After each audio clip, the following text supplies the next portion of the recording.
좌우로 인사하시겠습니다. 주님의 생수가 우리 안에 있습니다. 주님의 생수가 당신 안에 있습니다. 아멘이십니까? 우리 이따 같이 헌금 봉헌할 때 한 번 더 찬양하시겠습니다. 할렐루야. 우리 다 사마리아 여자 아닙니까? 예. 우리가 다 사마리아 여자입니다. 제가 행복 모임이 끝나고 나면 요 사마리아 여인에 대한 설교를 이렇게 하게 되는 것 같습니다. 또 하고 싶고, 예수를 감 믿고 앉아 있는 분들, 또 예수를 믿었지만 우리가 어디 출신인지 또 잊고 있는 사람들, 저 같은 사람들, 우리 같은 사람들, 신앙에 익숙해지지 않도록 우리가 어디 출신인지, 여러분 우리 다 사마리아 출신입니다. 우리 다 거기 있는 우물 곁에서 주님께 부름받고 생수의 물을 마시고 다 이 자리에 와 앉아 있습니다. 이제 제법 목마르고 클클한 그 어려움들이 지나갔지만, 그러나 이 영원히 솟아나는 샘물을 늘 하나님께 요청하고 또 고백하면서 늘 새롭게 또 범하시고 또 범하시고, 우리 영혼의 갈증이 평생 가는 갈증일 수 있는데 예수 믿고 이 갈증들을 계속해서 끊임없이 해소시켜 나가는 저와 여러분들이 될 수 있길 바랍니다.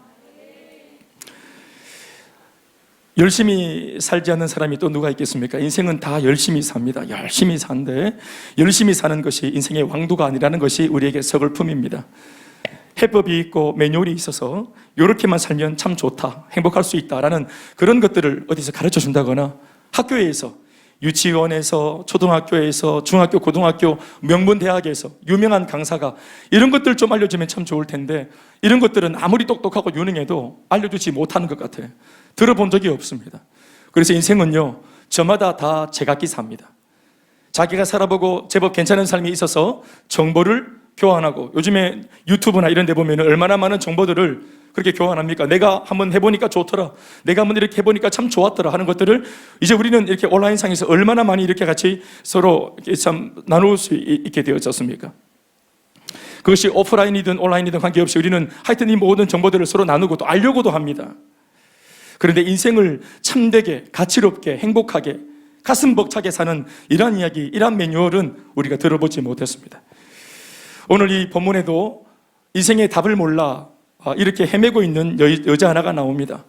우리는 이 여자가 어떤 여자인지 성경을 읽었을 때 대충 좀 이렇게 알게 되었습니다. 아마 성경을 좀 읽어본 분이라면, 너무 유명한 여자니까 이 사마리아 여자, 수가성 여자라고 부르는 이 여자, 남편이 5명이나 있었고 과거에, 지금 현재는 6번째 남자와 부부 생활을 하고 있는 이 가련하기 짝이 없는 이 여자의 이야기 우리가 다 알고 있는데요, 그냥 한 남자에게 버림받고 한두 남자에게 버림받고 또다시 재차 결혼을 하고 뭐 이렇게 하면 뭐 이렇게 목말라 하는 여자 이야기가 아닙니다. 이것이 그렇게 형태는 결혼 생활이나 부부 생활로 나타났지만, 이것은 단순히 남편의 이야기, 아내의 이야기, 가정의 이야기가 아닙니다. 오늘 인생을 아무리 열심히 산다고 살아도 클클하고 목마른, 오늘 예수가 없는, 예수가 빠져있는 오늘 우리들의 이야기입니다. 저는 가끔씩 인생의 무지함에 대해서 생각을 할 때마다 사람이 손수 지은 돛담배 이야기를 떠올리고 합니다. 제 스스로에게도 늘 자주 떠올리는 이야기입니다. 돛담배를 만들기 위해서 나무를 사다가 합판을 짜고 열심히 만들었습니다. 그리고 여러 가지 또 발끝들을 발라가지고 물이 안 새어들어오게 그렇게 꼼꼼하게 준비도 했습니다. 바다에 띄워야 될 배니까. 그리고 높이 돛도 달았습니다.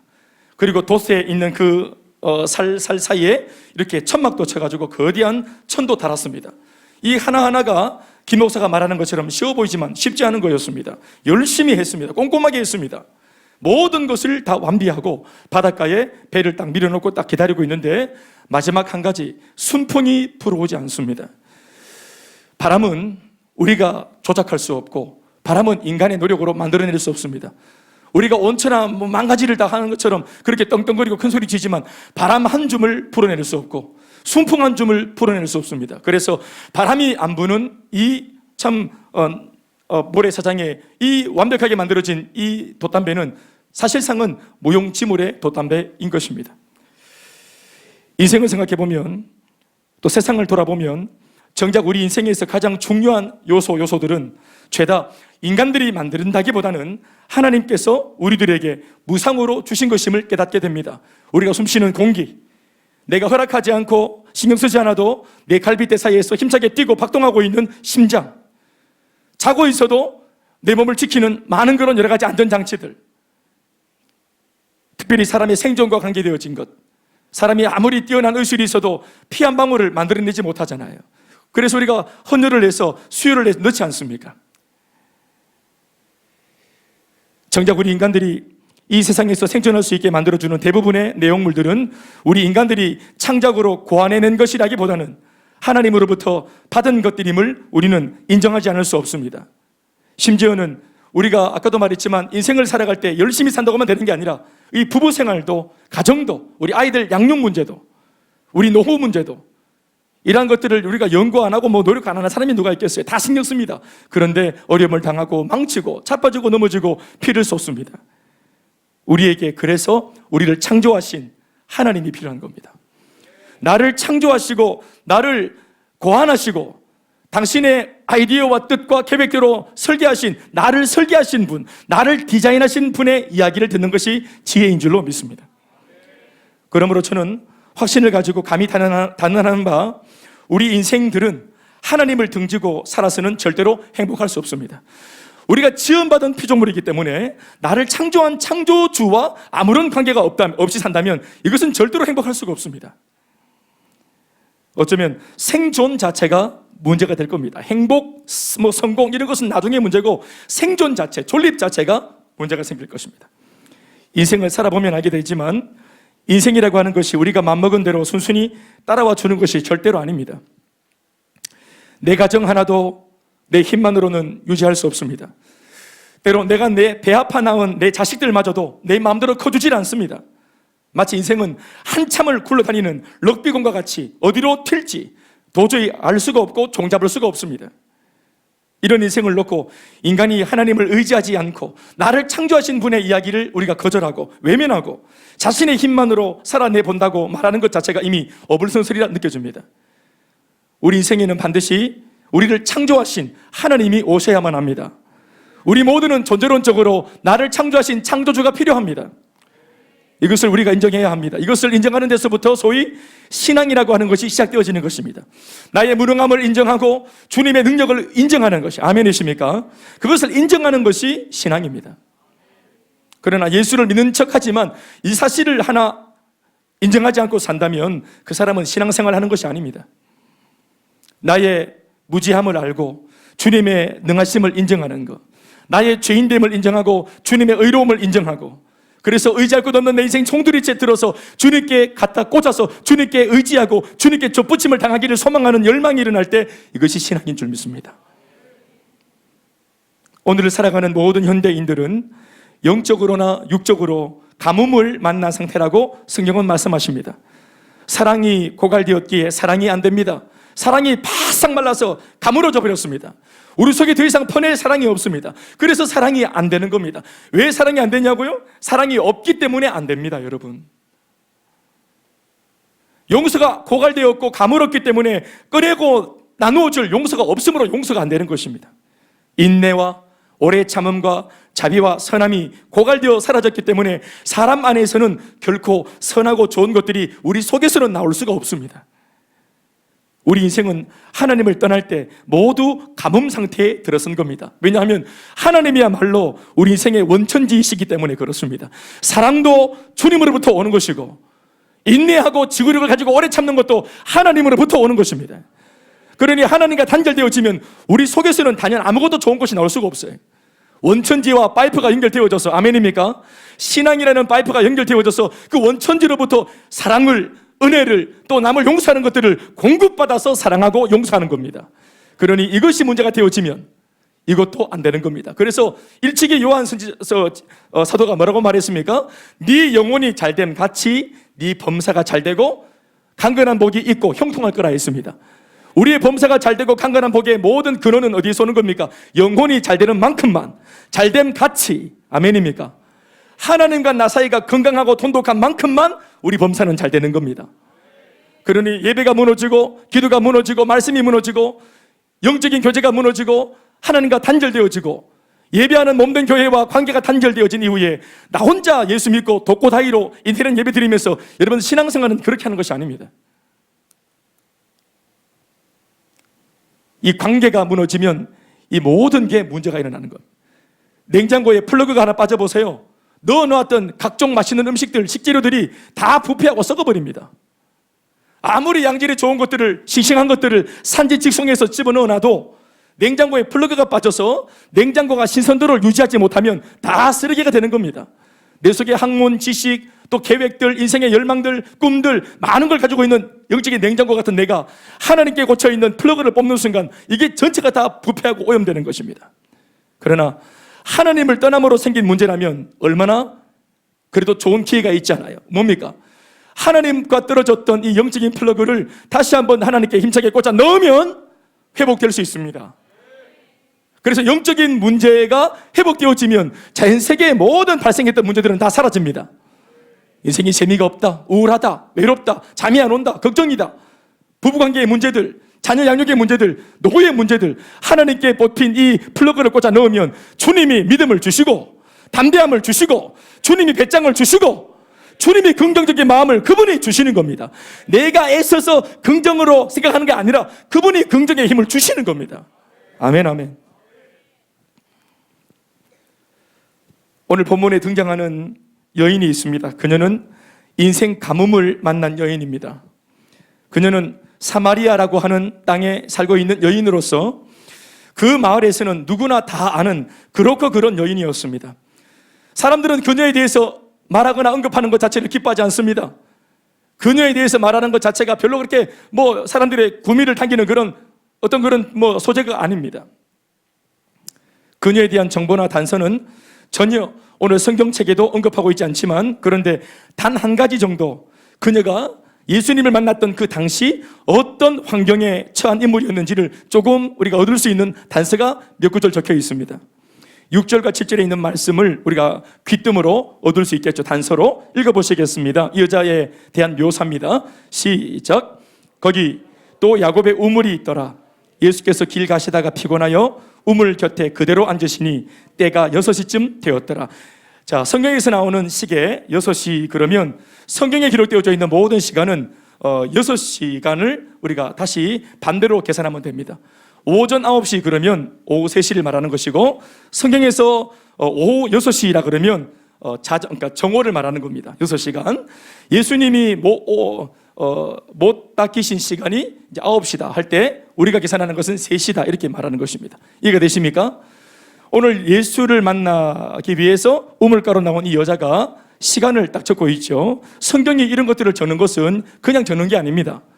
이 여자가 오늘 우물가에 물 들어온 시간을 성경에 적고 있는 것은 이 시간에 담긴 의미가 있기 때문에 그렇습니다. 왜 하필 이 여자가 물 들어 정오 12시에 왔을까 하는 이 12시에 왔다는 것을 성경이 부각시키는 겁니다. 내가 6시쯤 되었다. 정오 12시에 왔다. 또 6, 7절 말씀 시작. 사마리아 여자 한 사람이 물을 기르러 왔음에 예수께서 물을 좀 달라 하시니, 하필이면 그 자리에 예수님도 계셨습니다. 그러니까 우물을 놓고 정오 12시에 예수님과 사마리아 여자가 이렇게 만남을 가지는데, 이 만남은 굉장히 독특한 만남이고, 이 만남은 사실 만나질래야 만나질 수 없는 그런 만남입니다. 여러분 말씀을 뒤에도 읽어보면 다 아시겠지만 예수님은 남유다 사람이고 여자는 북쪽의 사마리아 여자입니다. 당시에 우리 관습을 알겠지만 남쪽 유다 사람들은, 유대인들은 북쪽에 있는 사마리아인들과 교제하지 않습니다. 교류 자체를 안 합니다. 이런 얘기를 하려고 그러면 이미 또 BC 700년경으로 올라가서 북이스라엘 얘기를 다 꺼내야 됩니다. 그러니까 서로의 신앙의 정통성을 서로 그냥 주장하는 남쪽과 북쪽에 이런 대립이 있었습니다. 신앙적인 대립이. 그런데 북쪽이 먼저 아시리아에서 BC 722년에 멸망당하고, 이 아시리아가 신앙적으로 콧대가 높은 이스라엘 백성들을 통치하기 위해서 이 신앙적인 콧대를 주장추기 위해서 혼혈 정책을 썼단 말입니다. 그러니까 자기들이 다른 곳에서 잡아왔던 노예들과 그리고 이 북이스라엘 사람들을 그냥 이렇게 같이 섞어서 결혼시키고 노예로 삼고 아기를 낳고 이러면서 피를 섞어버린 겁니다. 그래서 선민사상의 혼선을 기한 겁니다. 그래서 신앙적인 정통성을 그들이 희석시키고 변질시키는 짓을 감행했어요. 그렇게 해야만 이 독특한 하나님을 믿는 민족의 정신을 그들이 말살할 수 있기 때문에 그렇습니다. 정책에 의해서. 식민 정책의 한 일환이었어요. 그러니까 그 사람들의 그 멸망당한 꼴을 보면서 남유다 사람들은 자기들도 불과 200년도 채 못 되어서 망했지만, 그러나 이 북이스라엘이 신앙을 팔아먹었다, 너희들은 신앙의 순결을 잃었다 하면서 그런 관계였단 말입니다. 그러니까 이것이 700년 동안 서로 안 좋은 관계. 그러니까 남쪽 유다 사람이 굳이 사마리아 땅에 들어가지도 않을 뿐더러 그 자리에 앉아 있다가 여자가 오면 남유다 사람들은 일어나서 비키는 겁니다. 상종하지 않습니다. 그런데 남쪽 유다 사람이 북쪽의 사마리아 여자와 대화를 하고, 또 그것이 하필이면 아무도 쉽게 나다니지 않는 정오 12시 그 시간이었다. 이런 몇 가지 단서들이 이 만남은 아주 독특한 만남이다 하는 것을 우리에게 말해주고 있는 것입니다. 이 여인, 오후 12시 정오에 물을 들어온 여인입니다. 정오 12시는 사마리아 사막 전 지역이 한 곳도 빠짐없이 쏟아지는 태양 빛에, 태양열에 불타오르는 시간입니다. 완전히 장렬하는 그런 태양의 열로 완전히 온 세상이 다 불타는 시간입니다. 아시다시피 정오에는 그림자도 없습니다. 내려쬐는 태양열로 만만치 않은 빛이 쏟아질 뿐만 아니라 그 열을 받은 모래 사막에서 분출하는 복사열까지 더할라치면 그 시간 사마리아 전역은 완전히 전체가 다 불지옥입니다. 그래서 정오 12시에는 아무도 물을 기르러 우물가에 나오는 사람이 없습니다. 이것은 그 모든 지역 사람들이 다 이미 알고 있는 겁니다. 12시에는 아무것도 하는 게 아닙니다. 브라보콘 12시에 만나기로 했는데 12시에 브라보콘 팔면 안 됩니다. 정오 12시에는 아무것도 해서는 안 돼요. 물을 떠도 안 되고, 여행을 가도 안 되고, 학교를 가도 안 되고, 일을 해도 안 되고, 심지어 아파도 안 되고 죽어도 안 됩니다. 그 시간에. 그런데 오늘 정오 12시 세상 모두가 멈추어 있던 그 시간에 단 두 사람만이 우물가에서 만나고 있습니다. 사마리아 여인과 예수님이십니다. 여러분 보십시오. 아무리 12시에 고통스러운 시간대고 또 나다니기가 어려운 시간대고 일반적인 사람들은 절대로 정상적으로 아주 상식적으로 나다니지 않는 시간대임에도 불구하고 특별히 이 여자가 그 시간을 고집해서 나온 듯한 모습을 보이는 이유가 뭘까요? 이 여인이 무언가 사연이 있는 여자라는 것을 성경이 부각시켜주는 겁니다. 그러나 여러분, 아무리 사연이 있어도 먹고 살아야 됩니다. 여러분 나중에 이 여자의 형편을 보면 알겠지만 이 여자는 상식적인 어떤 프레임 속에 일반인들과 같이 몸을 썩고 마음을 썩고 스케줄을 섞으면서 살 수 있는 사람이 아닙니다. 형편상 사람들을 피해 살아야만 하는 입장입니다. 그래서 아무도 나다니지 않는 12시 정오여야만 하는 사람이었습니다. 아무리 힘들어도, 아무리 코로나가 왔고 확진이 두렵고 오염이 두렵고 이게 두려워도 먹고 살기 위해서 어쩔 수 없이 또다시 생업 현장으로 나가야 되는 사람들, 아무리 몸이 피곤하고 삶이 안 좋고 나라가 뒤숭숭해도 당장 오늘 때거리 때문에라도 또다시 그 삶의 현장으로 나가야 될 수밖에 없는 사람들. 여러분, 누구는 코로나 확진을 두려워하지 않습니까? 누구는 그렇게 전염되는 것이 안 두렵습니까? 그러나 먹고 살기 위해서는 어쩔 수 없다고 말하는 사람들이 우리 주변에 즐비합니다. 이 여자도 그런 사람이었습니다. 생존을 위해서라면 어쩔 수 없어서라도 그렇게 삶의 현장으로 물드는 자리로 내몰릴 수밖에 없는 사람입니다. 몸이 아파도 일을 해야 되고, 집에 남편이 알아 누워도 일을 해야 되고, 부모가 병을 얻어도 일을 해야 되고, 자기 마음이 시끄럽고 복잡하고 꿀꿀한 마음이 있어도 해야 될 거 해야 되는 사람들, 바로 우리의 인생입니다. 오늘 이 여자가 예수님을 만나고 있습니다. 인생의 답이 필요했던 여인과 인생의 답을 주고자 하시는 예수님의 만남입니다. 이 극적인 만남이 우물가에서 지금 막 이루어지고 있습니다. 아무도 나다니지 않는 정오 12시, 제가 지금 강조하고 있습니다. 모두가 안식과 쉼을 얻기 위해서 움직이지 않는 그 시간이 오히려 내 시간이다 라고 말하면서 사람들을 피해 물을 들어 나온 여인. 이 여인이 어떤 여인입니까? 이 여인이 어떤 여인인가 하는 구구절절한 프로필을 다 다루지 않더라도 우리는 이 여인이 비정상적인 삶을 살고 있는 인물임을 금방 눈치챌 수 있습니다. 오늘 이 사마리아 여인이 바로 정오 12시 인생입니다. 정오 12시 인생. 정오 12시 인생이란 안식과 쉼이 없는 인생이란 말입니다. 남들은 다 쉬고 남들은 전부 다 나 빼고는 다 평안해 보이는데 이 지구상에 나 혼자만 끝도 안 보이는 고통과 아픔이 계속되고 있다고 느끼는 사람들은 전부 다 정오 12시 인생입니다. 오늘 이 자리에 예수 믿기 전에 목사님 제가 바로 정오 12시 인생이었습니다 하는 사람 안 계십니까? 아니요, 우리 모두가 다 정오 12시 인생이었습니다. 괜찮은 척, 집에서는 지옥 같은 일을 경험해도 직장에서는 미소 지으면서 아무 일도 없는 척, 괜찮은 척, 억지 웃음을 지어야 되고 쿨한 척 해야 되고 돈이 있는 척 해야 되고 성격 좋은 척 해야 되는, 이렇게 뭔가 가면을 쓰고 살아가는 이런 눌려있는 인생, 12시 인생입니다. 우리가 다 알고 있는 스토리지만 이 여인은 6번째 남자와 지금 살고 있는 중입니다. 6번째 남자와 지난 세월 동안 5명의 남편이 이 여인을 찾아왔다가 이내고 떠나고 말았습니다. 그것이 정상적인 결혼 생활이었는지 아니면 동거 생활이었는지는 알 길이 없지만 그 여인이 12시에 사람들의 시선을 피해서 다닐 정도라면 무엇인가 떳떳하지 못한 인생의 스토리가, 숨겨진 비하인드 스토리가 있음이 분명합니다. 그녀는 아마도 결혼 생활, 즉 남편을 통해서 인생을 보상받으려고 했던 여인이었을 것이라고 짐작이 됩니다.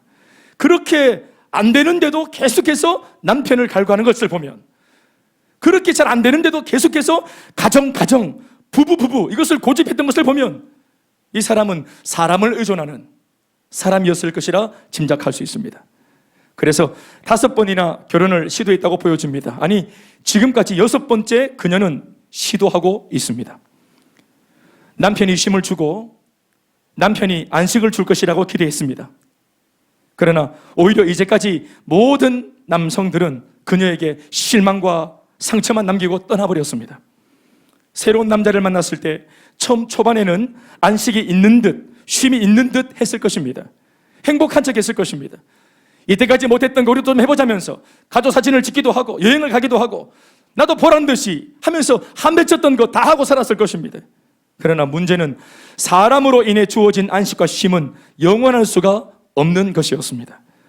지금 이 여자는 사람에게서는 기대할 것이 없다는 사실을 자신의 실패를 통해 5번이나 경험을 했지만 그것을 깨닫지 못합니다. 이 방법이 아니라는 사실을 하나님이 계속 실패를 통해서 알려주는데도 불구하고 이 메시지를 듣지 않습니다. 그러나 여러분, 이 장면에서 우리가 한 가지 놓치지 말아야 될 중요한 단서가 하나 있어요. 그게 뭔지 아세요? 그것은 이 여자가 참 불쌍하다 이렇게도 볼 수 있지만 다른 한 면에서는 이 여인은 정말로 불굴의 의지를 가지고 있는 여자다. 참 열정적이다. 인생이 아무리 외면되어지고 눌리고 포기되어져도 이 여자가 보십시오. 포기하지 않습니다. 열정을 포기하지 않습니다.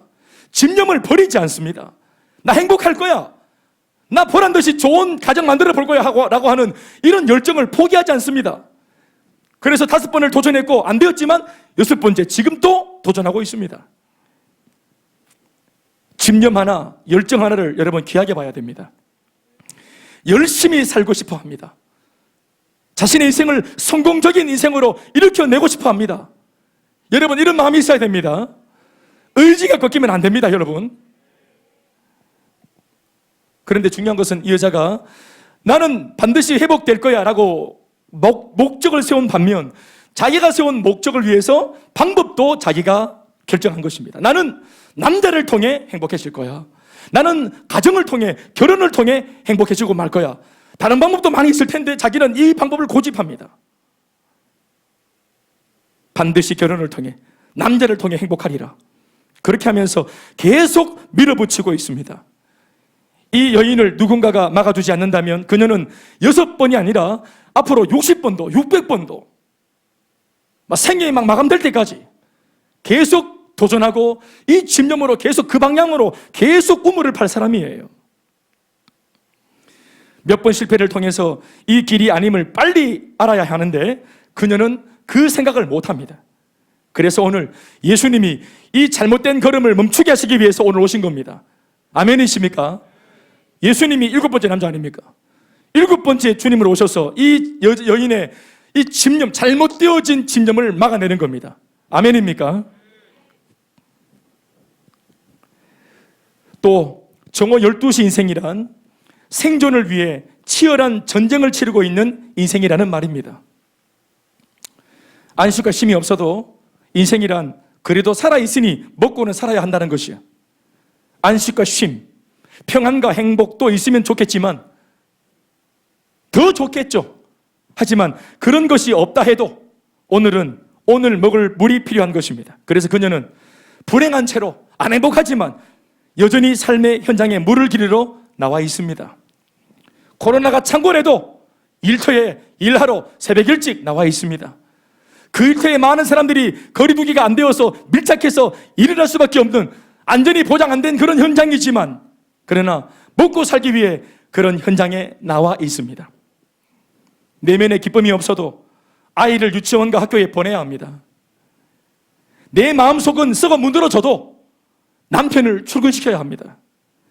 내 마음속은 고통밖에 안 남았지만 시댁에 가야 되고 처가에 가야 되고 억지로라도 웃어야 되고 예의도 지켜야 되고 절대로 이런 자신의 상태를 들켜서는 안 됩니다.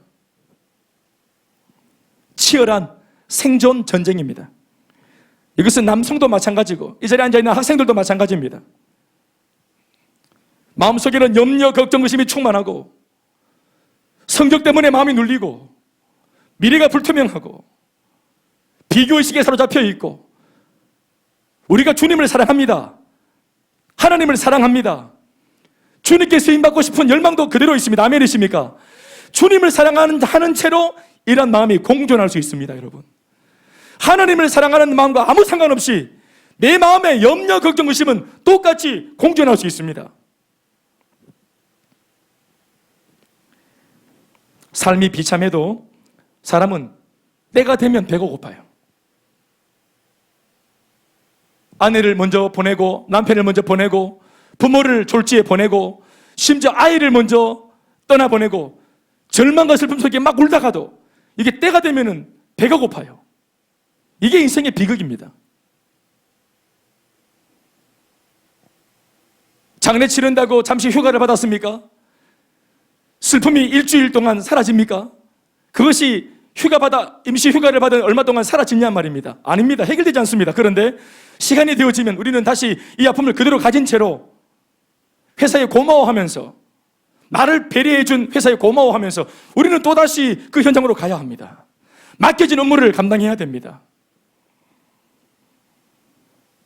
생존 전쟁입니다. 삶이 비참해도 때가 되면 배고프고 때가 되면 잠이 오고 세금도 내야 되고 살아있으니 또 꾸역꾸역 살아있는 사람들은 살아내야 됩니다.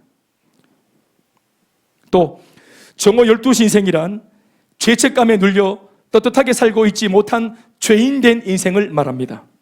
그게 정오 12시 인생입니다. 그래서 늘 좌불안석입니다. 과거가 있기 때문입니다. 하나님 앞에서는 말할 것도 없고 사람들 앞에서마저도 자신 있게 내 삶이 이렇습니다라고 말할 수 없습니다. 나름대로 열심히 행복을 갈구하며 최선을 다해 살았는데 돌아보니 5번의 결혼, 5번의 이혼, 그리고 지금 또다시 6번째 남자와 살고 있는 자신의 모습이 남아 있습니다. 5번 결혼하고 이혼한 것이 죄입니까? 아닙니다. 5번 이혼한 것은 죄가 아니지만 문제는 6번째 지금 남편은 다른 여인의 남자입니다. 그래서 6번째부터가 문제가 되고 있는 것입니다. 이 여인은 자신의 야망을 채우기 위해서 남의 남편을 꼬셔서 지금 함께 살고 있는 겁니다. 쉽게 말하자면 그런 장면입니다. 이 부분은 후에 예수님께서 직접 드러내십니다. 이 여자를 돕기 위해서 숨겨진 지금의 이 문제를 드러내십니다. 아무튼 5번째까지는 그녀가 피해자였습니다. 그러나 그 이후 그녀는 세상을 향하여 복수심에 눈이 멀었고 6번째부터는 가해자로 돌변했던 것입니다. 요한복음 4장 16절에서 18절 말씀을 한번 읽어보시겠습니까? 함께 소리내어서 읽겠습니다. 시작. 이르시되 가서 네 남편을 불러오라. 여자가 대답하여 이르되 나는 남편이 없나이다. 예수께서 이르시되 네가 남편이 없다 하는 말이 옳다. 18절 너에게 남편 5이 있었고 지금 있는 자도 네 남편이 아니니 네 말이 참되다. 남편이 5명 있었다. 과거에 5명은 남편이었고요, 지금 살고 있는 남자는 남편이 아닙니다. 이걸 예수님이 알고 계십니다. 의문이 풀렸습니다. 왜 이 여자가 아마도 5번 이혼했을 때까지는 우물가에 나와서 정상적으로 물을 길렀을 거예요. 5번의 실패는 그녀에게 상처였어요. 어떤 면에서는 이 상처를 가진 사람들은 다른 사람에게 긍휼과 자비와 불쌍히 여김을 받기도 해요. 동네 사람들이 제법 도와주려고 했던 그런 과거가 있었을 것입니다. 5 남자한테 상처를 받았으니까. 그런데 왜 이 여자가 어느 때부턴가 자기를 도와주던 사람들한테도 실망을 주게 되었습니다. 마을 전체 사람들에게 무언가 떳떳하지 못한 사람이 되었습니다. 여러분, 죄라는 것과 상처라는 것은 다릅니다. 피해를 받은 것과 피해를 주는 것은 다른 거예요. 오늘 예수님이 알고 계시는 겁니다. 오늘 예수님은 5 남자한테 받은 상처를 만지러 온 것이 아니라 6번째 가하고 있는 이 죄에 대해서 오신 것입니다.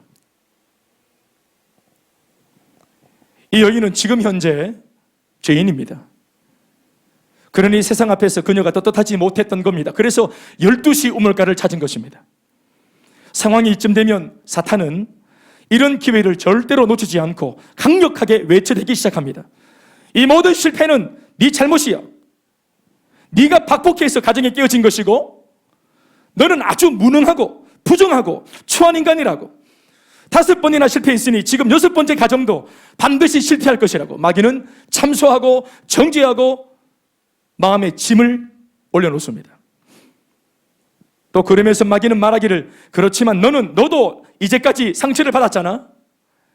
5번이나 고통을 당했으니까 너도 참을 만큼 참을 거야. 왜 너만 불행해야 하는 건데 다른 가정을 짓밟아라. 그들도 너처럼 고통이 뭔지 알게 해줘라. 남의 남자면 어때? 너도 당하고 살았잖아. 그녀는 사탄의 거짓말과 속임수와 이간질에 눌린 인생입니다. 지금 그녀는 상처와 분노 그리고 죄책감과 뻔뻔함이라고 하는 양극단의 마음을 다 가지고 있습니다. 처음에는 상처와 분노였겠죠. 그런데 이 상처가 해결이 안 되어서 오래 두니까 이것이 바로 바깥으로 분출되어지니까 가해가 되는 겁니다. 이런 양극화 현상을 가진 그녀의 마음 상태가 얼마나 극도로 불안정한 상태였을까 하는 것은 얼마든지 짐작이 가능합니다. 정오 12시 인생의 사마리아 여인, 그녀는 답이 없습니다. 그래서 오늘 이 여인을 만나시기 위해서 정오 12시 같은 시간에 그녀만의 시간 속으로 예수님께서 찾아오신 것입니다. 이런 여인을 만나려면 그녀와 똑같이 그 정오 12시에 그녀가 있는 곳으로 가야만 합니다. 그래서 이런 여인을 돕는 것은 결코 만만하지 않습니다. 그러나 이런 수고를 마다하지 않으시고 예수님께서는 정오 12시에 그녀가 있는 그곳에 그녀를 만나러 간 것입니다. 우리가 이런 예수님의 마음과 태도를 깊이 마음에 새겨야 할 줄 믿습니다. 구호에 친다고 이런 사람들이 회복되는 게 아닙니다. 먼 곳에서 쯧쯧쯧 불쌍하게 여긴다고 바뀌는 것이 아닙니다. 예수님처럼 그녀가 있는 그 12시 정오에 남들은 쉽게 가지 못하는 그 시간대에 남들은 쉽게 그녀 옆에 서지 않으려고 하는 바로 그 장소에 예수님의 마음을 가지고 오늘도 우리가 가야 하는 것입니다. 오늘 예수님이 머물고 있는 그 자리에 오늘 교회가 가야 하는 줄로 믿습니다. 예수 믿는 우리가 가야 할 줄로 믿습니다. 먼저 그 사마리아에서 부름받은 은혜받은 우리가 뒤늦게 나와 같은 삶을 사는 사람들에게 우리가 가야 할 줄로 믿습니다. 예수님을 만난 자리에서 여인은 자신에게 지금 놀라운 인생 역전의 기회가 온 것을 알지 못해서 엄청난 실수를 저지를 뻔했습니다. 왜냐하면 예수님이 오실 때 내가 생수다, 나를 받아 먹어라, 나를 받아 먹는 자는 그 폐에서 생수의 기쁨이 흘러나겠다, 다시는 목마르지 않겠다, 아멘이십니까? 그랬더니 그 생수를 주십시오 하니 예수가 하신 말씀이 네 남편 데려와라 한 겁니다. 사랑하는 여러분, 예수를 믿으면 참 기쁨의 생수를 얻습니다. 예수를 영접하고 예수를 믿으면 인생의 모든 문제가 사라집니다. 과거의 쓴뿌리가 캐내어지고 떠나갈 수 있습니다. 역전될 수 있습니다. 이런 여인도 회복될 수 있습니다. 그런데 이렇게 회복되어져서 예수의 영생의 생수를 갖기 위해서 필요한 것 한 가지가 뭐냐 하면 우리의 죄를 실토하는 것입니다. 그녀에게는 죽음보다도 싫었던, 절대로 감추고 싶었던, 절대로 인정하고 싶지 않았던 6번째 남자를 실토하는 것, 예수님이 요청하신 겁니다. 너만 알고 있는 거, 너로 하여금 자신이 없게 만들어 놓은 바로 그거. 그렇죠. 죄가 있으면, 숨긴 죄가 있으면 떳떳하지 못하거든요. 그러나 여러분 아시겠죠?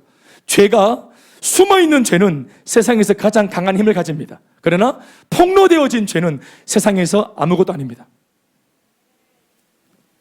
내 인생 전체를 망치고 있고, 이 여자로 하여금 사람들을 피하게 만들고 있고, 이 여자로 하여금 눌리게 만들고, 아무도 안 다니는 12시 정오에 물들어오게 만드는, 이렇게 비참하게 인생을 살게 만들었던 모든 원흉은 바로 숨겨놓은 죄입니다. 그러니 죄가 스스로 고백되어지고 스스로 하나님께 토로되어지면 이 여자의 행보는 달라질 수 있습니다. 왜 이렇게 이 여자를 비참하게 만들었습니까? 뭐가? 죄입니다, 여러분. 그러니 죄를 청산하면 이 여자에게 소망이 있습니다. 그러니까 이 죄를 건드리니까 여자가 싫은 거죠. 감추어진 치부를 건드리니까 이게 짜증이 나고 불쾌하고 화가 나는 겁니다. 그러니까 당신이 가진 물이 얼마나 대단하길래 그러냐고. 나는 야곱의 우물이 있다면서, 나는 내 나름대로의 방법이 있다면서, 이제까지 애쓰고 힘써도 진짜 해답을 못 주었던 그것을 다시 고백합니다. 나 예수만 안 믿었지 내 나름대로도 방법이 있다고. 나 좋은 친구들이 있고,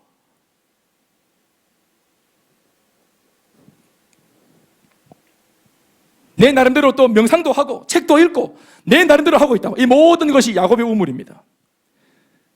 나 불교대학 4년 다닌 적이 있고, 나도 아는 주지 스님이 있고, 나도 뭐 더 초파일날 가서 또 막 등불도 켜고, 나도 막 그래 한다. 난 방생한다고. 내 나름대로 하는 게 있다고. 문제는 뭡니까? 그 애썼던 모든 것들, 야곱의 우물이 당신의 문제를 해결해 줬습니까? 이제까지 애쓰고 힘썼던 당신만의 그 방법이 당신의 인생의 고질적인 그 문제를 해결했습니까? 마음에 참 기쁨을 줬습니까? 부부 사이를 회복시켰습니까? 상처 주었던 아이들의 마음을 치유했습니까? 살고 싶지 않은 이 세상, 살고 싶은 열망으로 나를 바꿔줬습니까? 예수만이 참 생수이십니다. 너만의 방법 말고 나를 지으신 분이, 내게 뭐가 있으면 제일 좋은지를 아시는 아버지가 오늘 길을 잃은 이 딸에게 아버지가 오신 겁니다. 내 딸아, 여인을 만나러 왔습니까? 아닙니다. 예수님 입장에서는 잃어버린 내 딸을 만나러 온 것입니다. 내 딸을 찾으러 온 것입니다. 그래서 찬양의 가사처럼 기쁨으로 말을 건다 하지 않습니까? 하늘 보자 버리고 내가 지금 생수로 네게 왔노라고. 그렇지만 자기의 치부를 한번 들통난 것 이상 이게 상처가 되고 충격이 되니까 내 나름대로도 방법이 있다고 우겨대다가 이게 안 통하니까 또 나중에는 신학적인 논쟁을 또 붙여가지고 말싸움하려고 들고, 북이스라엘이 정통입니까? 남유다가 정통입니까? 당신네 가르침에는 메시아가 예루살렘에 온다 하고 우리는 여기 또 사마리아에서 또 우리 주님을 만난다 했는데, 우리가 드리는 예배가 진짜입니까? 남주다가 드리는 예배가 진짜입니까? 이러면서 이상한 소리 합니다. 왜 이런 말을 하냐면은 당황했기 때문입니다. 당황했기 때문이에요. 여인은 당황했어요. 왜냐하면은 치부가 건드려졌기 때문입니다. 예수님이 치부를 건드리셨습니다. 죽이시려고요? 상처를 주려고요? 당황하게 하려고요? 민망하게 만들려고요? 아닙니다. 살리시려고요. 그게 나오면 삽니다. 그게 고백되어지면 삽니다. 사랑하는 여러분, 배를 갈라 개복해서 이 암세포를 끄집어내기까지가 어려워서 그렇지, 제가 잘은 몰라도 목회하면서 암 환자들을 많이 만나보니 암 환자에게 가장 축복은 뭐냐 하면은 내게 있는 암이 이왕지사 죄 짓다가 생긴 암도 아니고 나름대로 열심히 살다가 애 키우다가 남편 뒷바라지하고 열심히 사시다가 내 몸이 축나 생긴 이 암 어떡하겠어요? 내게 일어날 수밖에 없는 일이라면, 이왕지서 생길 암이라면 가장 복된 게 뭔지 아십니까? 암을 초기에 발견하는 것입니다. 암을 초기에 발견하고 수술하고 해결할 수 있는 방법이 있는, 뭔가를 해결할 어떤 대책이 있는, 한번 도전해 볼 거리가 있는 이 상태가 축복입니다. 이 여자, 여러분, 암이 진행되고 있지만 오늘 예수님이 지금 이것이 번져져서 이제 상처가 변질되어서 죄로 올라가기 전에, 더 많은 사람들을 아프게 하기 전에 상처받은 자기가 긍휼을 입어야 되고 도움을 받아야 되는데, 이 때를 놓친 바람에 남들에게도 상처를 주려고 하는 바로 이맘한 때에 주님이 오셔서 이 상처와 이 죄를 멈추게 하시는 것입니다. 상처를 받은 사람이 상처를 주는 거예요. 어릴 때부터 못된 말을 들은 사람들이 커서 못된 말을 하는 겁니다. 한 조직에서 밑에 말단 사원으로 모진 고초를 당한 사람들이 높은 자리에 있었을 때 권력을 마음대로 휘두르는 것입니다. 상처가 치유되지 않으면 이것이 죄로 발전하는 것입니다. 오늘 그럼에도 불구하고 먹고 살아야 되기 때문에 꾸역꾸역 살고 있는 우리 삶의 정오 12시 현장 속에 예배를 통해서 예수님 오시기를 바랍니다. 우리 인생에도 주님이 걸어오시길 바랍니다. 생수를 부어주시길 바랍니다. 아멘이십니까?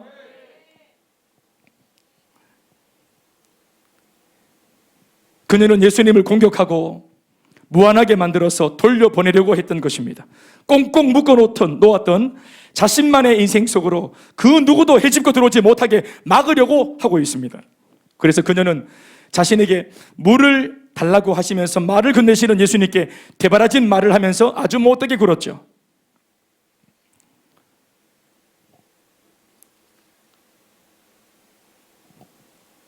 아모스 8장 11절과 13절 말씀에 이런 말씀이 있습니다. 우리 함께 말씀을 한번 읽어보겠습니다. 시작. 주 여호와의 말씀이니라. 보라, 날이 이를지라 내가 기근을 땅에 보내리니 양식이 없어 주림이 아니며 물이 없어 가람이 아니요 여호와의 말씀을 듣지 못한 기갈이라. 사람이 이 바다에서 저 바다까지 북쪽에서 동쪽까지 비틀거리며 여호와의 말씀을 구하려고 돌아다녀도 얻지 못하리니 그날의 아름다운 처녀와 젊은 남자가 다 갈아여 쓰러지리라. 아무리 젊고 힘이 있는 남성 청년이라도 목이 마르고 줄임배를 가지고 있으면 자빠지고 쓰러지고 허덕이는 것입니다. 그러나 여러분, 먹을 양식이 없어 인생은 망하는 게 아니고 마실 물이 없어 목마름이 아니라 바로 하나님의 말씀이 없고 하나님의 복음이 없고 하나님의 은총과 은혜가 없으면 인생이 삐쩍 말라가는 것입니다. 그러나 반대로 뒤늦게라도 예수님께 나와서 예수를 믿고 자신의 죄를 실토하고 우리의 죄를 고백하고, 그러면 저는 미쁘시고 이로우사 우리의 모든 죄를 깨끗하게 하시며 우리를 모든 불의에서 깨끗하게 하시는 주님이신 줄 믿습니다. 동에 서서가 먼 것처럼 내 죄가를 옮기시고 묻지 않고 따지지 않고 있는 모습 그대로 우리를 품어주시고 회복시키시는 좋으신 하나님이신 줄로 믿습니다. 말씀 뵙겠습니다. 한 해를 보내면서 우리 모두가 이제 다음 주면 마지막 주일을 보내는데 2020년 이 한 해가 참 우리에게 많은 상처를 줬습니다. 봄, 여름, 가을, 겨울을 우리가 4시즌을 경험하면서 이제껏 살면서 한 번도 경험해보지 못했던 봄, 여름, 가을, 겨울을 우리는 낯선 사계절을 보냈습니다. 처음 듣는 소리를 들었고 처음 듣는 이야기에 마음이 두근반 세근반 했습니다. 아까도 말했지만 나 혼자 열심히 살면 되는 줄 알았어요. 내 삶만 하나 잘 단돌이 하면 되는 줄 알았어요. 우리 집 울타리 안으로만 잘하면 되는 줄 알았어요. 그런데 내 잘못이 아닌데도 어딘가 저 멀리서부터 이상한 질병과 바이러스가 퍼져나오기 시작하더니 국경을 넘고 이데올로기를 넘고 인종을 넘고 빈부의 격차를 넘어서 이 지구상에 존재하는 모든 사람들에게 위협이 되는 것을 우리는 이 1년 동안 경험했고 시달리고 있습니다. 거기에는 교회도 예배가 없고 신앙도 예배가 없고 목회자도 예배가 없고 선교사도 예배가 없고 우리 평신도들도 주일학교 학생들도 예배가 없습니다. 저는 하나님께서 이러한 우리를 보실 때 긍휼히 보실 것이라 생각합니다. 코로나가 이렇게 판을 치고 있는 세상 속에서도 또 학교로, 직장으로, 내가 만나야 될 사람들이 있는 그곳으로 우리만의 우물가로 우리는 꾸역꾸역 이 1년을 달려왔고, 그리고 아직까지 예측할 수 없는 미래를 향해서 우리는 또다시 이 우물가로 우리 몸을 내던져야 할 입장에 있습니다.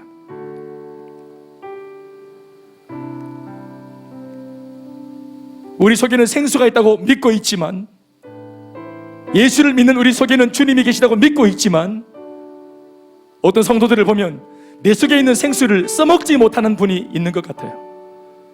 내 속에 있는 복음을 활용할 줄 모르는 분들이 있는 것 같아요. 그래서 똑같이 염려하고 걱정하고 근심하는, 오늘 그 가난한 인생의 중심으로 예수님이 뚜벅뚜벅 걸어 들어오십니다.